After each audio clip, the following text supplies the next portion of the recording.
ये संविधान तो नहीं बदलेगा। और ये बहुत लंबी लड़ाई है, ये कोई बहुत आसान से लड़ाई भी नहीं है।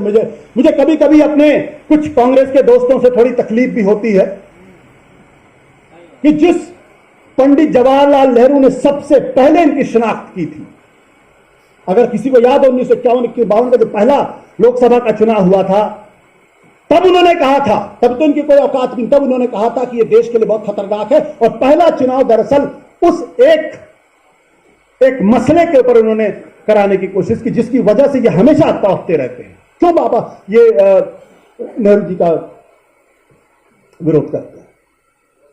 मुझे लगता है कि आज जवाहरलाल नेहरू को बहुत मजबूती के साथ खड़ा करने की जरूरत है।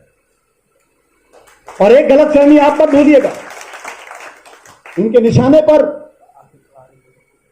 सिर्फ पंडित जवाहरलाल नेहरू नहीं, पंडित जवाहरलाल नेहरू तो एक तरीके का ढाल है, इनके निशाने पर है महात्मा गांधी,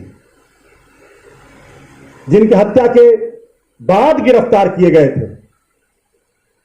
संगठन पर बैन लगा था। तो इसलिए बहुत लंबी लड़ाई है, बहुत कम वक्त है, इसलिए मैं ज्यादा नहीं बोलूंगा। मैं इतनी सी बात जरूर कहूंगा आप लोगों के सामने कि बहुत अरसे के बाद एक ऐसा वक्त आया है जब हम सब लोगों को पूरी मजबूती के साथ खड़े होकर कहना पड़ेगा कि या तो हम इनके साथ हैं या इनके खिलाफ हैं, बीच का रास्ता नहीं है, बीच का रास्ता नहीं है। और एक बात मत भूलिएगा, हमारे इस मुल्क के बहुत बड़े बड़े नेताओं ने, बहुत बड़े बड़े इंटेलेक्चुअल्स ने, बहुत बड़े बड़े पत्रकारों ने, बहुत बड़े बड़े इतिहासकारों ने इनको हमेशा अंडर एस्टिमेट किया है। और जब इतिहास में जाएंगे तो हमें ये कहते हुए थोड़ी सी तकलीफ भी होती है, लेकिन ये कहना चाहिए कि जयप्रकाश नारायण ने अगर ये न कहा होता कि अगर ये फासिस्ट है तो मैं भी फासिस्ट, तो आज इनकी औकात नहीं होती, हैसियत होती नहीं।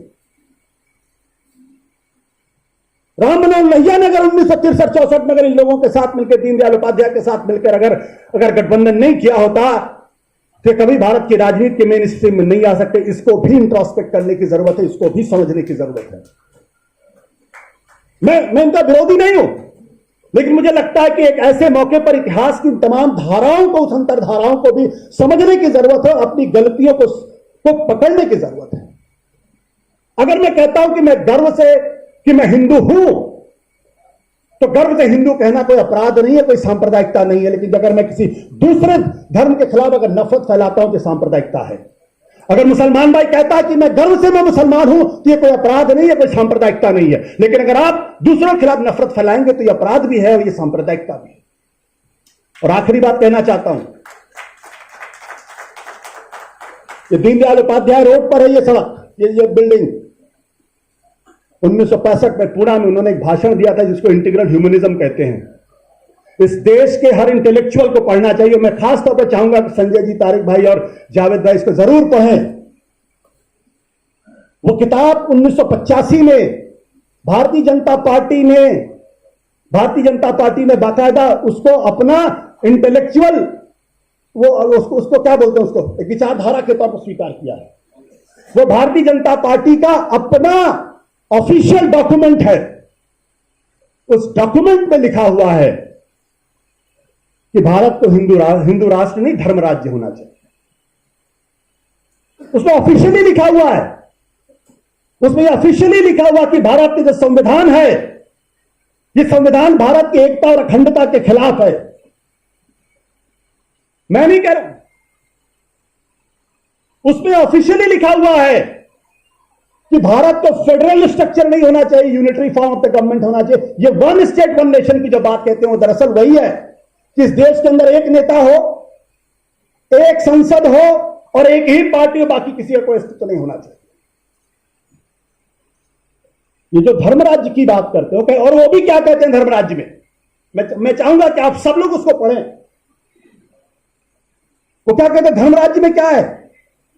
संसद सुप्रीम नहीं होगी, मेजॉरिटी सुप्रीम नहीं होगी, आम जनता सुप्रीम नहीं होगी, सुप्रीम होगा धर्म।